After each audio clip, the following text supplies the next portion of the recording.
Did you know that the Byzantine Empire's greatest military hero was murdered by his own wife? Meet Nicephorus II Phocas, the White Death of the Saracens. In the 960s, this brilliant general crushed Muslim armies and reclaimed Crete and Cyprus for Byzantium. His enemies trembled at his name, but victory made him emperor through a deadly marriage. He wed Theophano, the beautiful widow of the previous emperor. This union gave him the throne, and created powerful enemies at court. Nicephorus was extremely religious. He slept on cold floors, wore scratchy hair shirts, and planned to become a monk. The nobles hated his piety.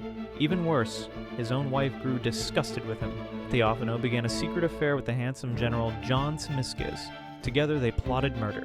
On December 10, 969, Tzimiskes and his conspirators broke into the imperial palace. They found Nicephorus sleeping in his simple bedroom. The man who conquered empires was butchered like an animal. His wife had betrayed the empire's greatest warrior. Sometimes your worst enemy sleeps beside you.